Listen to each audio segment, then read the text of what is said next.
ಸೀತೆ, ಇಲ್ಲಿ ನೆಲ ಸಮತಟ್ಟಾಗಿದೆ, ಸ್ವಲ್ಪ ಬಯಲು ಪ್ರದೇಶವೂ ಇದೆ. ನಾವು ವಾಸ ಮಾಡಲು ಈ ಸ್ಥಳ ಪ್ರಶಸ್ತವಾಗಿದೆಯಲ್ಲವೇ? ಹೌದು ಸ್ವಾಮಿ, ಈ ಸ್ಥಳ ರಮಣೀಯವಾಗಿದೆ. ಸುತ್ತಲೂ ಎತ್ತರವಾದ ಮರಗಳಿವೆ. ಸುಂದರ ಹೂಗಳ ಸುಗಂಧದಿಂದ ಮಂದ ಮಾರುತ ಹಿತವಾಗಿ ಬೀಸುತ್ತಿದೆ.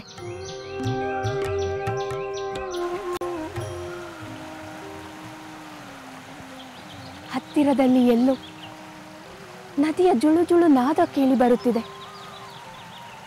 ನನಗೇನೋ ಈ ಸ್ಥಳ ಅತ್ಯಂತ ಪ್ರಶಸ್ತವಾಗಿ ಎನ್ನಿಸುತ್ತಿದೆ. ಲಕ್ಷ್ಮಣ, ನಿನ್ನ ಅಭಿಪ್ರಾಯವೇನು? ಸಹೋದರ, ಈ ಸ್ಥಳ ಬಹಳ ಸುಂದರವಾಗಿದೆ, ಅನುಕೂಲಕರವಾಗಿಯೂ ಇದೆ. ತುಸು ದೂರದಲ್ಲಿ ಋಷಿಮುನಿಗಳ ಒಂದು ಪರ್ಣ ಕುಟೀರಗಳಿರಬೇಕು. ಅಲ್ಲಿ ನೋಡು, ಗಗನದಲ್ಲಿ ಯಜ್ಞ ಧೂಪವು ಕಾಣುತ್ತದೆ.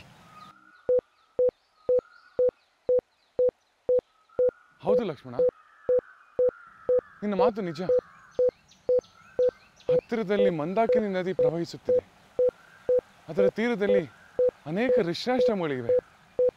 ನಾವು ಇಲ್ಲಿ ವಾಸ ಮಾಡುತ್ತಿದ್ದರೆ ದಿನನಿತ್ಯ ಋಷಿಗಳನ್ನು ಸಂದರ್ಶಿಸಿ ಅವರ ಕೃಪೆ ಹಾಗೂ ಆಶೀರ್ವಾದವನ್ನು ಪಡೆಯಬಹುದು.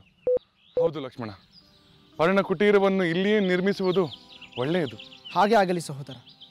ನಾನು ಈಗಲೇ ಅನುಕೂಲಕರವಾದ ಪರ್ಣ ಕುಟೀರವೊಂದನ್ನು ನಿರ್ಮಿಸುತ್ತೇನೆ.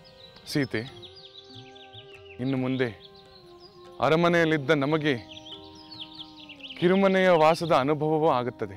ನಾನು ಅದಕ್ಕೆ ಸಿದ್ಧಳಾಗಿದ್ದೇನೆ ಸ್ವಾಮಿ. ಕಿರಿ ಮನಸ್ಸಿನ ಅಲ್ಪರಿರುವ ಅರಮನೆಗಿಂತ ಪ್ರಕೃತಿಯ ಹಿರಿಯ ಔದಾರ್ಯ ತುಂಬಿ ತುಳುಕುತ್ತಿರುವ ಈ ಪರ್ಣಕುಟೀರ ಖಂಡಿತ ಪ್ರಿಯವಾಗುತ್ತದೆ ರಾಮಚಂದ್ರ.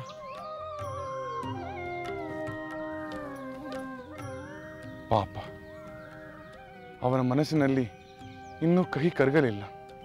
ಅದಕ್ಕೆ ನಿಮ್ಮ ಮೇಲಿರುವ ಪ್ರೀತಿಯೇ ಕಾರಣ ಸ್ವಾಮಿ. ಅಯ್ಯೋ ತಂದೆಯೇ, ನಮ್ಮಂಥ ಪಾಪಿಗಳಿಗೆ ನಿಮ್ಮ ಸೇವೆ ಮಾಡುವ ಭಾಗ್ಯವು ಲಭಿಸಲಿಲ್ಲ. ನಿಮ್ಮ ಕಡೆಗಾಲದಲ್ಲಿ ನಾವು ನಿಮ್ಮ ಸಮೀಪದಲ್ಲಿರಲಿಲ್ಲ. ನಿಮ್ಮ ಮನಸ್ಸಿನ ಭಾವನೆಗಳನ್ನು ಕೇಳಲಿಲ್ಲ. ನಮ್ಮಂಥ ಭಾಗ್ಯಹೀನರು ಬೇರೆ ಯಾರಿದ್ದಾರೆ ತಂದೆ? ಅಯ್ಯೋ, ನಿಮ್ಮ ವಾತ್ಸಲ್ಯದ ಒಂದೊಂದು ಘಟನೆಯು ನಮ್ಮ ನೆನಪಿನಲ್ಲಿ ಸುಳಿಯುತ್ತಿದೆ. ನಾವು ಬೆಳೆದವರಾದರೂ ಹಸು ಮಕ್ಕಳಂತೆ ಸದಾ ಪ್ರೀತಿಯಿಂದ ಕಾಣುತ್ತಿದ್ದ ನಿಮ್ಮ ಪ್ರೇಮ ಇನ್ನು ಎಂದೆಂದಿಗೂ ನಮ್ಮ ಪಾಲಿಗೆ ಇಲ್ಲವಾಯಿತೆ ತಂದೆ, ಇಲ್ಲವಾಯಿತೆ. ತಂದೆ, ನೀವೇಕೆ ಇಷ್ಟು ನಿರ್ದಯರಾದಿರಿ?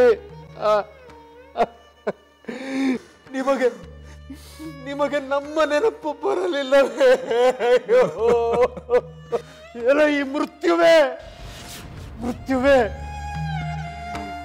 ನಿನಗೆ ಒಂದಿಷ್ಟು ಕರುಣೆ ಇಲ್ಲವೇ? ಎಲ್ಲರನ್ನೂ ತಂದೆಯಂತೆ ಪಾಲಿಸುತ್ತಿದ್ದ ಧರ್ಮಾತ್ಮನಾದ ನನ್ನ ತಂದೆಯನ್ನು ಏಕೆ ಸೆಳೆದುಕೊಂಡೆ? ಅಯ್ಯೋ ಭರತ, ಪ್ರಿಯ ಸೋದರ, ನಾವು ಇಂದು ಅನಾಥರಾಗಿ ಹೋದೆವು.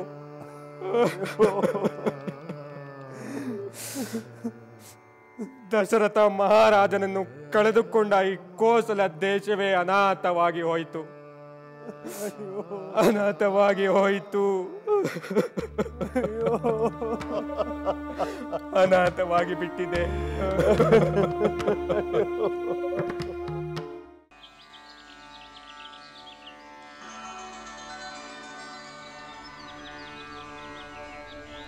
ಚಿತ್ತ ಸೆಳೆಯುವ ಚಿತ್ರಕೂಟದಲ್ಲಿ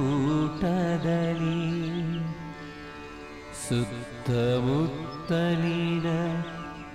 ವನದ ಸಿರಿಯಲಿ ರಾಮ ನೆಲೆಸಿದನು ಪರ್ಣಕುಟಿಯಲಿ, ಶ್ರೀರಾಮ ನೆಲೆಸಿದನು ಪರ್ಣಕುಟಿಯಲಿ,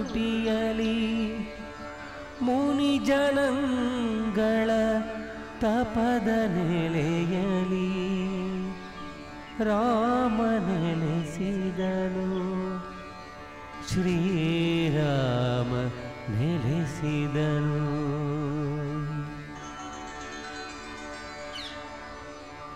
ಪತಿಯ ಪ್ರೇಮದಲ್ಲಿ ಸತತ ಜೊತೆಯಲಿ ಸೀತೆ ನಲಿದಳು ಬನದ ನೆರಳಲಿ. ಪತಿಯ ಪ್ರೇಮದಲ್ಲಿ ಸತತ ಜೊತೆಯಲಿ ಸೀತೆ ನಲಿದಳು ಬನದ ನೆರಳಲಿ. ಅನುಜ ಲಕ್ಷ್ಮಣ ರಾಮ ಸೇವೆಯಲಿ, ಅನುಜ ಲಕ್ಷ್ಮಣ ಶ್ರೀರಾಮ ಸೇವೆಯಲಿ ಧನ್ಯನಾದನು ಭ್ರಾತೃ ಪ್ರೇಮದಲ್ಲಿ.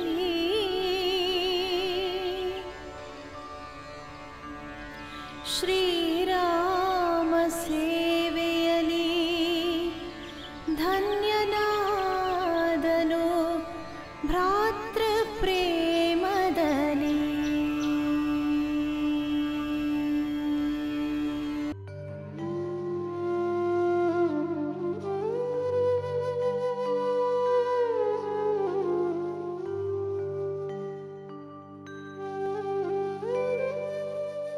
ಶ್ರುತಕೀರ್ತಿ, ಮಾಂಡವಿ,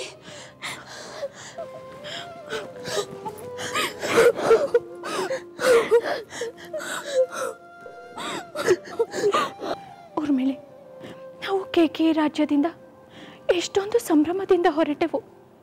ಅಯೋಧ್ಯೆಯಲ್ಲಿ ಯಾವುದೋ ಶುಭ ಸಮಾರಂಭವಿರಬಹುದು, ಅದಕ್ಕೆ ನಮ್ಮನ್ನು ಇಷ್ಟು ಅವಸರದಿಂದ ಬರ ಹೇಳಿದ್ದಾರೆಂದುಕೊಂಡೆವು. ಆ ಶುಭ ಸಮಾರಂಭ ಅದಿರಬಹುದು ಇದಿರಬಹುದು ಎಂದು ನಾವು ಎಷ್ಟೆಲ್ಲ ಊಹೆ ಮಾಡಿದೆವು. ಆದರೆ ನಾವು ಊಹಿಸಲಾರದಂತ ಒಂದು ಅಶುಭ ಘಟನೆ ಇಲ್ಲಿ ನಡೆದು ಹೋಗಿದೆ.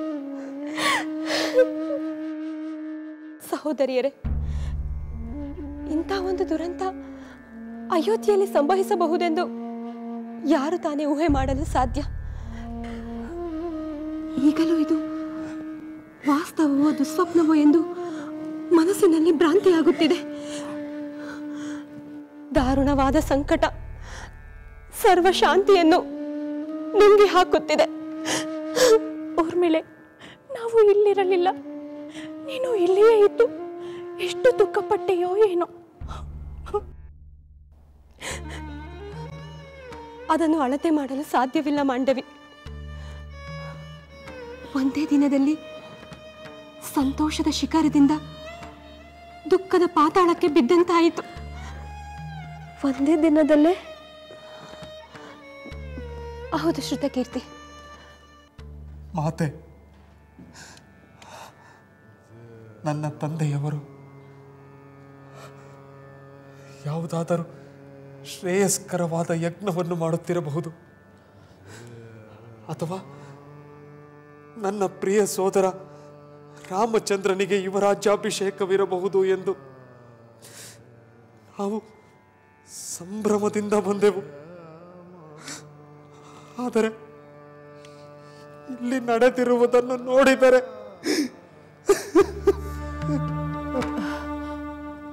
ಕುಮಾರ, ವಿಧಿಯ ಆಟವನ್ನು ತಡೆಯುವರಾರು.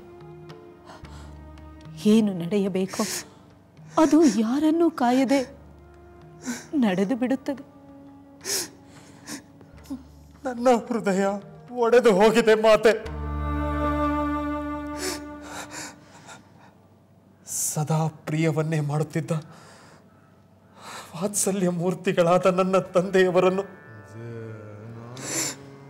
ಇನ್ನೆಂದೂ ಕಾಣುವಂತಿಲ್ಲ. ಅವರ ಅಕ್ಕರೆಯ ಮಾತುಗಳನ್ನು ಇನ್ನೆಂದು ಕೇಳುವಂತಿಲ್ಲ. ಎಂಥ ನತದೃಷ್ಟ ನಾನು, ಎಂಥ ನತದೃಷ್ಟ.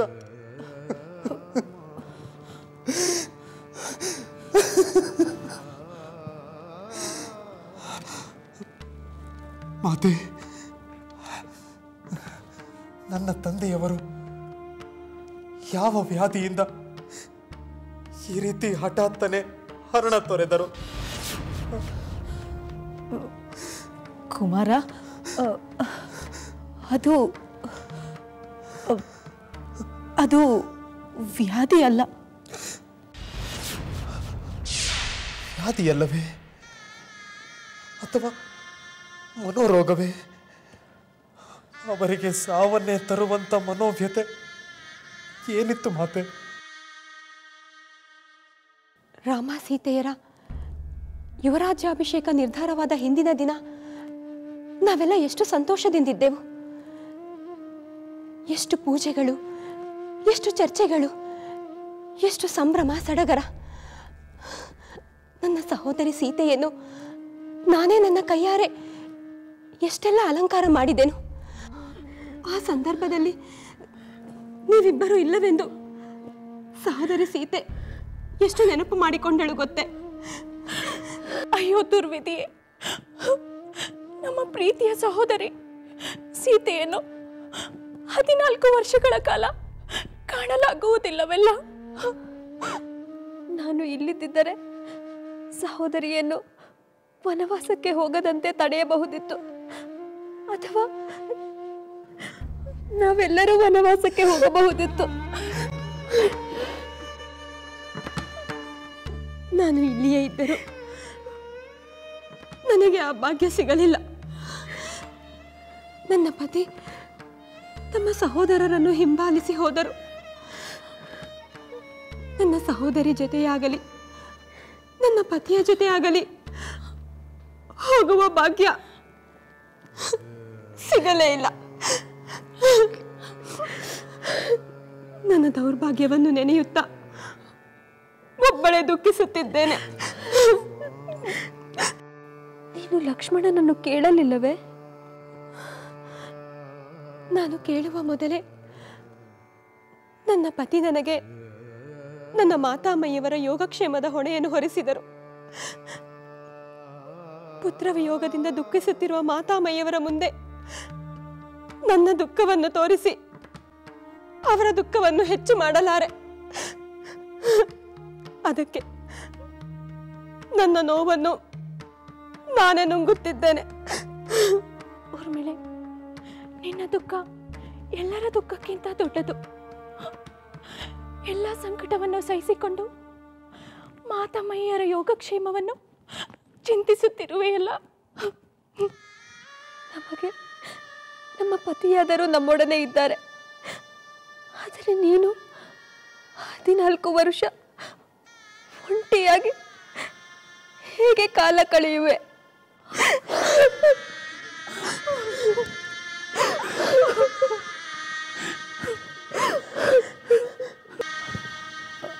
ಭರತ, ಈಗ ನೀನು ಮಾಡಬೇಕಾದ ಕರ್ತವ್ಯಗಳ ಬಗ್ಗೆ ಗಮನ ಕೊಡು. ಉಳಿದ ವಿಷಯಗಳನ್ನು ಮುಂದೆ ಮಾತನಾಡಬಹುದು. ಮಹಾತ್ಮನಾದ ನನ್ನ ತಂದೆಯವರ ಸೇವೆ ಮಾಡುವ ಭಾಗ್ಯವೇ ಇಲ್ಲವಾದ ಮೇಲೆ ಇನ್ಯಾವ ಕಾರ್ಯವಿದೆ? ಅಯ್ಯೋ, ನಾನೆಂತಹ ದುರಾದೃಷ್ಟವಂತ. ಅಂತ್ಯಕಾಲದಲ್ಲಿ ನನ್ನ ತಂದೆಯವರ ಸೇವೆ ಮಾಡಿದ ರಾಮ ಲಕ್ಷ್ಮಣರೇ ಧನ್ಯರು, ಅವರೇ ಧನ್ಯರು.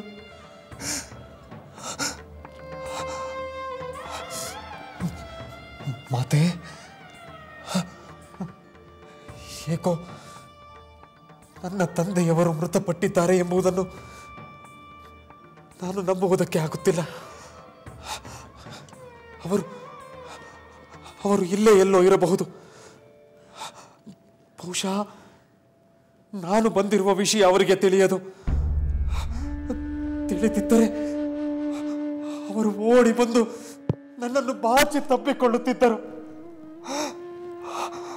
ಅವರ ಮೃದು ಸ್ಪರ್ಶದಿಂದ ಎಂತ ಹಿತವಾಗುತ್ತಿತ್ತು.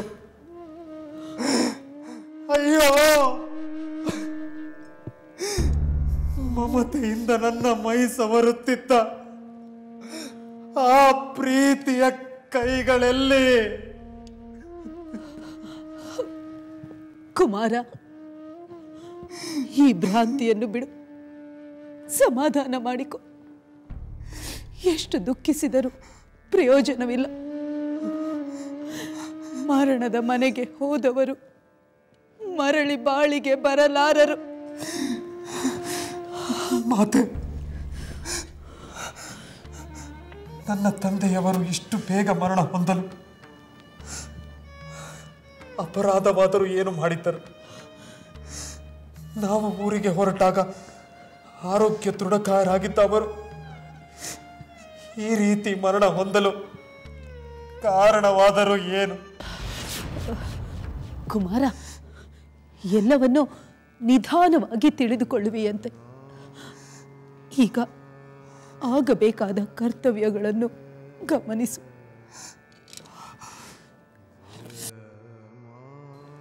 ಮಾತೆ, ನಾನಿನ್ನು ಬರುತ್ತೇನೆ. ಎಲ್ಲಿಗೆ ಹೊರಟೆ ಕುಮಾರ? ತಂದೆಯ ನಂತರ ನನಗೆ ಹಿರಿಯ ಸೋದರನೇ ತಂದೆ, ಗುರು, ಬಂಧು, ಸರ್ವಸ್ವವೂ ಆಗಿದ್ದಾನೆ. ಧೀಮಂತನಾದ ರಾಮಚಂದ್ರನಿಗೆ ನಾನು ದಾಸನಾಗಿದ್ದೇನೆ. ಗುಣವಂತನಾದ ನನ್ನ ಪ್ರೀತಿಯ ಸೋದರ ರಾಮನಿಗೆ ನಾನು ಬಂದಿರುವ ವಾರ್ತೆಯನ್ನು ತಿಳಿಸಿ ಬರುತ್ತೇನೆ. ಭರತ, ಈಗ ಅದು ಸಾಧ್ಯವಿಲ್ಲ. ಸಾಧ್ಯವಿಲ್ಲ? ಏಕೆ ಮಾತೆ?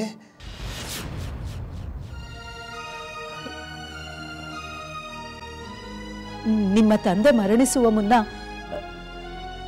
ರಾಮಚಂದ್ರ ಸೀತೆಯೊಂದಿಗೆ ನಾರು ಮಡಿಯನ್ನುಟ್ಟು ದಂಡಕಾರಣ್ಯಕ್ಕೆ ಹೊರಟು ಹೋದ. ಲಕ್ಷ್ಮಣನು ಅವನನ್ನು ಹಿಂಬಾಲಿಸಿದ.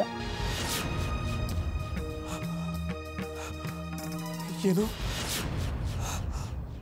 ರಾಮನು ಸೀತೆಯೊಡನೆ ಅರಣ್ಯಕ್ಕೆ ಹೊರಟು ಹೋದನೆ? ಲಕ್ಷ್ಮಣನು ಅವನೊಂದಿಗೆ ಹೊರಟು ಹೋದನೆ? ಇಲ್ಲ ಇಲ್ಲ, ಇದನ್ನು ನಾನು ನಂಬುವುದಿಲ್ಲ. ಇದನ್ನು ನಾನು ನಂಬುವುದಿಲ್ಲ.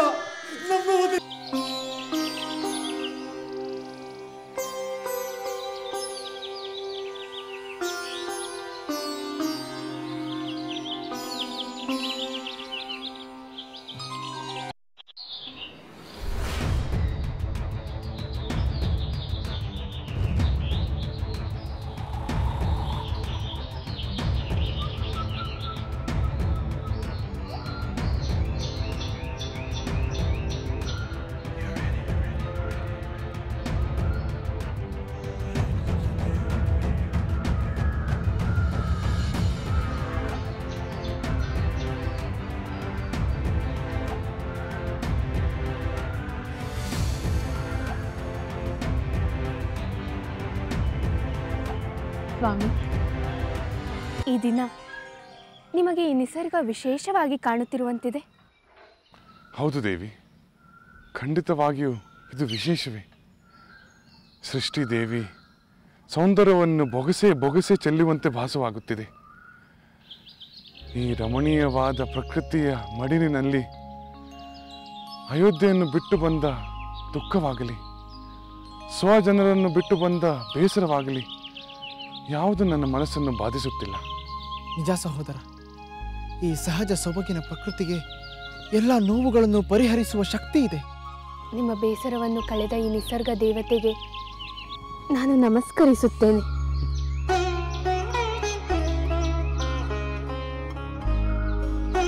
ಮೇಲೆ ಮುಕ್ತವಾದ ನೀಲಿ ಆಕಾಶ,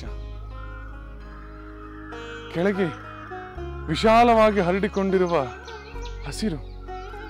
ಈ ಹಸಿರಿನಲ್ಲಿ ಹಲವು ವರ್ಣ ವೈಭವಗಳನ್ನು ತೋರಿಸುವ ವಿವಿಧ ಕುಸುಮ ಸಮೂಹ. ಹಿತವಾದ ತಂಗಾಳಿ, ತೊರೆ ಜರಿಗಳ ಮಧುರವಾದ ಕಲರವ, ಜೊತೆಗೆ ವಿವಿಧ ಪಕ್ಷಿಗಳ ಚಿಲಿಪಿಲಿ. ಸಹೋದರ, ನೀನು ಹೇಳಿದಂತೆ ಇದು ನಿಜಕ್ಕೂ ಸ್ವರ್ಗ.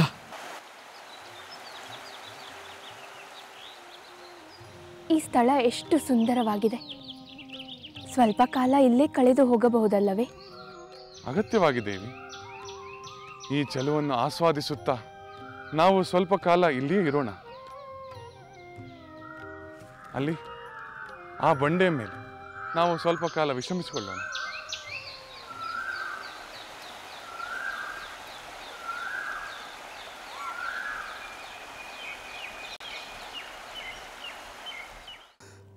ಮಾತೆ, ಶ್ರೀರಾಮಚಂದ್ರನಂತಹ ಗುಣವಂತನನ್ನು, ಧರ್ಮಪರಾಯಣನನ್ನು ಏಕೆ ವನವಾಸಕ್ಕೆ ಕಳುಹಿಸಿದರು? ಅವನೇನು ಅಪರಾಧ ಮಾಡಿದ?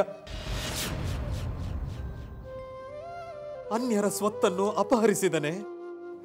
ಯಾರನ್ನಾದರೂ ಹಿಂಸಿಸಿದನೆ? ಸುಳ್ಳಾಡಿದನೆ? ಅಥವಾ ಧರ್ಮ ವಿರುದ್ಧವಾಗಿ ನಡೆದುಕೊಂಡನೆ? ಯಾವ ತಪ್ಪಿಗಾಗಿ ಅವನಿಗೆ ಈ ಶಿಕ್ಷೆ ಮಾತೆ?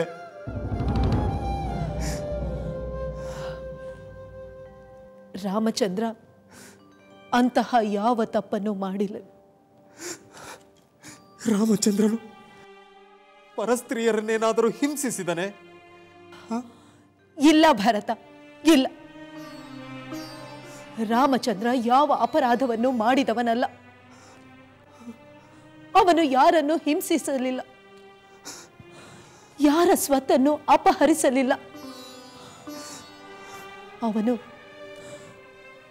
ಕನಸಿನಲ್ಲಾದರೂ ಒಂದು ಸಣ್ಣ ತಪ್ಪನ್ನು ಮಾಡಿದವನಲ್ಲ. ಹಾಗಾದರೆ ಯಾವ ಅಪರಾಧವನ್ನು ಮಾಡದ ರಾಮಚಂದ್ರನನ್ನು ಅರಣ್ಯಕ್ಕೆ ಕಳಿಸಿದ ಕಾರಣವೇನು ಮಾತೆ?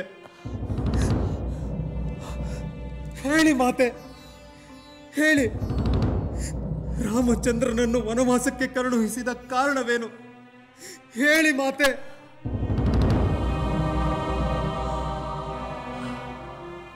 ಹೇಳುತ್ತೇನೆ ಭರತ, ಹೇಳುತ್ತೇನೆ.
ಭರತ, ನನ್ನ ಪ್ರಿಯ ಪುತ್ರ, ನಿನಗಾಗಿ ನಾನು ಬಹಳ ಶ್ರಮ ವಹಿಸಿದ್ದೆ. ನನಗಾಗಿ ಶ್ರಮ ವಹಿಸಲು ನನಗಾವ ತೊಂದರೆಯಾಗಿತ್ತು? ತೊಂದರೆಯಲ್ಲ ಕುಮಾರ, ಮುಂದೆ ಯಾವ ತೊಂದರೆಯೂ ಆಗಬಾರದೆಂದು ಮುಂಜಾಗ್ರತೆ ವಹಿಸಿದೆ. ಮಾತೆ, ದಶರಥ ಮಹಾರಾಜರ ಪುತ್ರ, ಮಹಾವೀರನಾದ ರಾಮಚಂದ್ರನ ಸೋದರ, ನನಗೆ ಯಾರಿಂದ ಯಾವ ತೊಂದರೆಯಾಗಲು ಸಾಧ್ಯ? ಏಕೆ? ರಾಮಚಂದ್ರನಿಂದ ತೊಂದರೆಯಾಗಬಹುದಲ್ಲವೇ? ವಿನಾಕಾರಣ ಒಂದು ಸಣ್ಣ ಕ್ರಿಮಿಗೂ ತೊಂದರೆ ಕೊಡದ ರಾಮಚಂದ್ರ ತನ್ನ ಸೋದರನಿಗೆ ತೊಂದರೆ ಕೊಡುತ್ತಾನೆಯೇ? ಕುಮಾರ, ನೀನು ಅಮಾಯಕ. ನಿನಗೆ ಇದೆಲ್ಲ ಅರ್ಥವಾಗುವುದಿಲ್ಲ. ಮಾತೆ, ಇದಕ್ಕೂ ರಾಮಚಂದ್ರ ವನವಾಸಕ್ಕೆ ಹೋಗಿರುವುದಕ್ಕೂ ಸಂಬಂಧವೇನು? ನಿನ್ನ ತಂದೆ ರಾಮಚಂದ್ರನಿಗೆ ಯುವರಾಜ್ಯಾಭಿಷೇಕ ಮಾಡಬೇಕೆಂದು ನಿರ್ಧರಿಸಿದ್ದರು. ಅದು ಎಲ್ಲರೂ ಸಂತೋಷ ಪಡಬೇಕಾದ ವಿಷಯವಲ್ಲವೇ? ಆದರೆ ಅದು ನನಗೆ ಇಷ್ಟವಿರಲಿಲ್ಲ. ಅದಕ್ಕೆ ಅದಕ್ಕೆ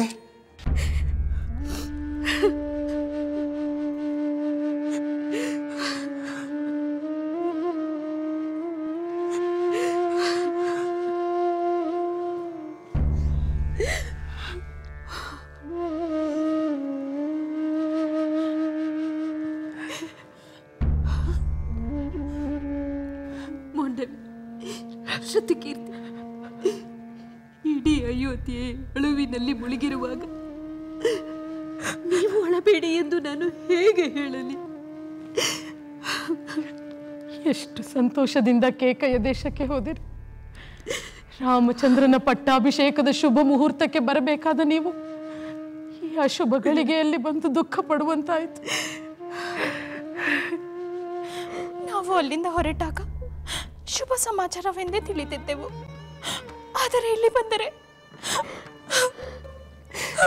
ಈ ಅನಾಹುತಗಳಿಗೆಲ್ಲ ಯಾರು ಕಾರಣವೆಂದು ಗೊತ್ತೇ? ಆ ನಿನ್ನ ಬೇಡ ಬೇಡ ಅಕ್ಕ, ಬೇಡ. ಪಾಪ ಅಮಾಯಕಳಾದ ಮಾಂಡವಿ ಮುಗ್ಧೆ, ಇವಳಿಗೇನು ಗೊತ್ತು? ಇವಳ ಅತ್ತೆ ಕಠಿಣವಾಗಿ ನಡೆದುಕೊಂಡರೆ ಅದರಲ್ಲಿ ಇವಳ ತಪ್ಪೇನಿದೆ? ಕಟುವಾದ ಮಾತನಾಡಿ ಅವಳ ಮನಸ್ಸನ್ನು ನೋಯಿಸಬೇಡ. ನಿನ್ನ ಮಾತು ನಿಜ ಸುಮಿತ್ರೆ. ಇವಳ ಅತ್ತೆ ದುಷ್ಟೆ ಎಂದು ಇವಳಿಗೇನು ಗೊತ್ತು? ಖಂಡಿತ ಗೊತ್ತಿರಲಿಲ್ಲ ಮಾತೆ. ಅಯೋಧ್ಯೆಯ ಅರಮನೆಯ ಆನಂದ ಸಾಗರದಲ್ಲಿ ನನ್ನ ಅತ್ತೆಯೇ ದುಃಖದ ವಿಷಯವನ್ನು ಬೆರೆಸುತ್ತಾರೆ ಎಂದು ನಾನು ಊಹಿಸಿರಲಿಲ್ಲ. ಹೌದು ಮಾತೆ, ಈ ವಿಷಯ ತಿಳಿದಾಗ ನಮಗೆ ಇದನ್ನು ನಂಬಲು ಸಾಧ್ಯವೇ ಆಗಲಿಲ್ಲ. ಸೋದರರಲ್ಲಿ ಇರದ ಪಕ್ಷಪಾತವನ್ನು ತಾಯಿಯಾಗಿ ಇವರು ಮಾಡಿದರಲ್ಲ ಎಂದು ನಮಗೆ ನೋವಾಗುತ್ತಿದೆ. ಅಕ್ಕ, ಈಗ ನಮ್ಮಂತೆಯೇ ಇವರು ದುಃಖಿಗಳು. ನಮ್ಮ ಪುತ್ರರು ವನವಾಸಕ್ಕೆ ಹೋಗಿದ್ದಾರೆ ಎಂದರೆ ಅವರ ಸಹೋದರಿಯೂ ವನವಾಸಕ್ಕೆ ಹೋಗಿದ್ದಾಳೆ. ಸೀತೆಯನ್ನು ಕಾಣಬೇಕು ಎಂದು ನಾವು ಕಾತುರದಿಂದ ಬಂದೆವು. ಆದರೆ ಅವಳನ್ನು ಇನ್ನೂ 14 ವರ್ಷಗಳ ಕಾಲ ನೋಡಲು ಸಾಧ್ಯವಿಲ್ಲ ಎಂದು ಹೇಳಿದಾಗ ಉಂಟಾದ ವೇದನೆಯನ್ನು ನಮಗೆ ತಡೆಯಲು ಸಾಧ್ಯವಾಗುತ್ತಿಲ್ಲ. ಮಕ್ಕಳು, ನಾವೆಲ್ಲರೂ ದುಃಖದ ಸಾಗರದಲ್ಲಿ ಈಜುತ್ತಿದ್ದೇವೆ. ನಮ್ಮನ್ನು ದಡ ಸೇರಿಸುವ ದೋಣಿ ಯಾವುದೆಂದು ಹುಡುಕುತ್ತಿದ್ದೇವೆ. ಆದರೆ ಇದಕ್ಕೆ ಭರತನೇ ಉತ್ತರ ನೀಡಬೇಕು.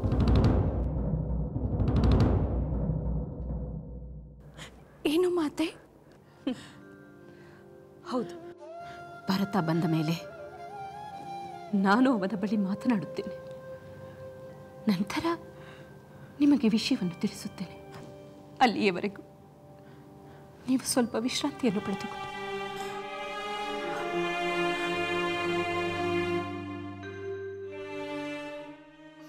ಅದಕ್ಕೆ ಭರತನಿಗೆ ಪಟ್ಟಾಭಿಷೇಕವಾಗಬೇಕು, ರಾಮಚಂದ್ರ 14 ವರ್ಷಗಳ ಕಾಲ ವನವಾಸಕ್ಕೆ ತೆರಳಬೇಕು ಎಂದು ಕೇಳಿಕೊಂಡೆ. ನಿಮ್ಮ ತಂದೆಯವರು ಅದಕ್ಕೆ ಒಪ್ಪಲಿಲ್ಲ. ಹಿಂದೆ ಕೊಡುತ್ತೇನೆಂದು ವಾಗ್ದಾನ ನೀಡಿದ್ದ 2 ವರಗಳ ರೂಪದಲ್ಲಿ ನಾನು ನನ್ನ ಬೇಡಿಕೆಯನ್ನು ಅವರ ಮುಂದಿಟ್ಟೆ. ಸತ್ಯ ಪ್ರತಿಜ್ಞರಾದ ನಿನ್ನ ತಂದೆಯವರು ನನ್ನ ಬೇಡಿಕೆಗಳನ್ನು ಈಡೇರಿಸಲೇಬೇಕಾಯಿತು. ಅದರಂತೆಯೇ ರಾಮಚಂದ್ರ, ಸೀತಾ, ಲಕ್ಷ್ಮಣರೊಂದಿಗೆ ವನವಾಸಕ್ಕೆ ತೆರಳಿದ. ಆದರೆ ಪುತ್ರ ಶೋಕದಿಂದ ನಿನ್ನ ತಂದೆಯವರು ಪರಲೋಕ ಸೇರಿದರು.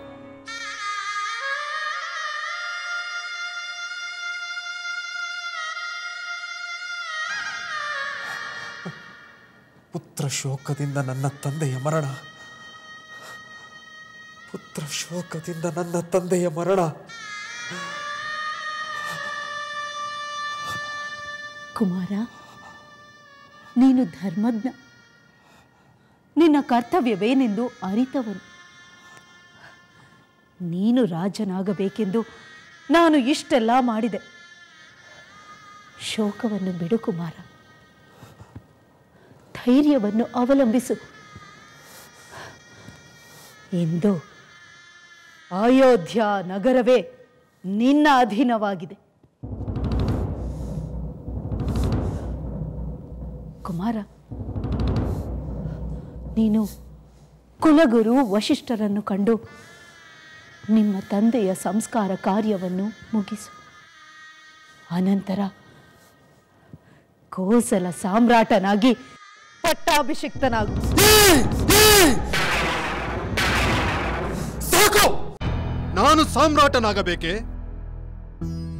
ನನ್ನ ಪೂಜ್ಯ ತಂದೆಯವರ ಮರಣದ ಮೇಲೆ ನಾನು ಸಿಂಹಾಸನವನ್ನೇರಿ ಸಾಮ್ರಾಟನಾಗಲೇ? ಧರ್ಮದಿಂದ ನ್ಯಾಯದಿಂದ ಯಾರು ಸಿಂಹಾಸನದ ಮೇಲೆ ಕೂಡಬೇಕಾಗಿತ್ತೋ ಆ ದಶರಥ ಮಹಾರಾಜನ ಜ್ಯೇಷ್ಠ ಪುತ್ರ ಶ್ರೀರಾಮಚಂದ್ರನ ವನವಾಸದ ಆನಂದವನ್ನು ಆಚರಿಸಿ ನಾನು ರಾಜನಾಗಬೇಕೆ? ಇದರಲ್ಲಿ ತಪ್ಪೇನಿದೆ ಕುಮಾರ್? ಮುಟ್ಟಬೇಡ ನನ್ನನ್ನು. ನಿನ್ನ ನೀಚ ಕೈಗಳಿಂದ ನನ್ನನ್ನು ಮುಟ್ಟಬೇಡ. ಭರತ, ಮುಚ್ಚು ಬಾಯಿ.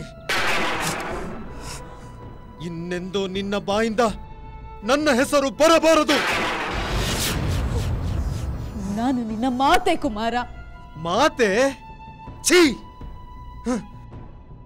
ಮಾತೆ ಎಂಬ ಪವಿತ್ರ ಹೆಸರಿಗೆ ಕಳಂಕ ತಂದ ಪಾಪಿ ನೀನು. ಕುಮಾರ, ಇದನ್ನು ನಾನು ನಿನಗಾಗಿ ಮಾಡಿದೆ. ನನಗಾಗಿ? ನನಗೆ ರಾಜ್ಯಾಧಿಕಾರ ಬೇಕೆಂದು ನಾನು ನಿನ್ನ ಬಳಿ ಕೇಳಿದ್ದೇನೆ. ದೈವ ಸ್ವರೂಪರಾದ ನಿನ್ನ ಪತಿಯನ್ನೇ ಕೊಂದು ಬಿಡು ಎಂದು ಹೇಳಿದ್ದೇನೆ. ತಂದೆ ಸಮಾನನಾದ ನನ್ನ ಸೋದರ ರಾಮಚಂದ್ರನನ್ನು ಕಾಡಿಗೆ ಅಟ್ಟಿಬಿಡು ಎಂದು ಬೇಡಿದ್ದೇನೆ. ನೀನು ಮಾಡಿದ ನೀಚ ಕಾರ್ಯಗಳಿಗೆ ನನ್ನ ಹೆಸರನ್ನು ಎತ್ತಬೇಡ ಪಾಪಿ.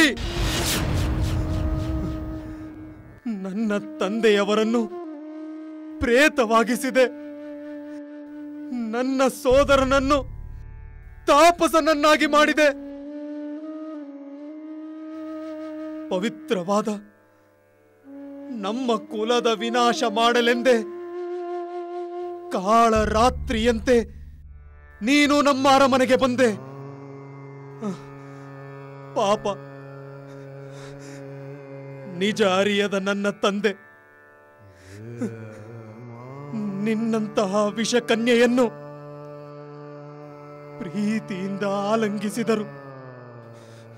ಕುಲ ಕಳಂಕಿನಿ ನೀನು, ಪಾಪಿಷ್ಟೇ. ನಿನ್ನಿಂದಲೇ ನನ್ನ ತಂದೆಯವರು ಮೃತ್ಯುವಿನ ವಶರಾದರು. ನಮ್ಮ ಕುಟುಂಬದ ಸುಖ ಶಾಂತಿಯನ್ನೇ ನಾಶ ಮಾಡಿದ ಘಾತಕಿ ನೀನು. ಅಯ್ಯೋ ತಂದೆ, ನೀವು ನಂಬಿದ ಈ ವಿಷ ಸರ್ಪವೇ ನಿಮ್ಮ ಪ್ರಾಣವನ್ನು ಹೀರಿಬಿಟ್ಟಿತೆ. ಅಯ್ಯೋ, ನನ್ನ ಸಮ್ಮತಿ ಇಲ್ಲದೆ ಈ ನೀಚ ಹೆಣ್ಣು ನಿಮ್ಮಲ್ಲಿ ನನ್ನ ಪಟ್ಟಾಭಿಷೇಕವನ್ನು ಬೇಡಿದಳು. ನನ್ನನ್ನು ಕ್ಷಮಿಸಿ, ನಾನು ನಿರಪರಾಧಿ. ನನ್ನ ಕನಸಿನಲ್ಲೂ ನಾನು ಪಟ್ಟವನ್ನು ಬಯಸಿದವನಲ್ಲ. ನನ್ನನ್ನು ಕ್ಷಮಿಸಿ ತಂದೆ. ಅಯ್ಯೋ, ನನ್ನನ್ನು ಕ್ಷಮಿಸಿ.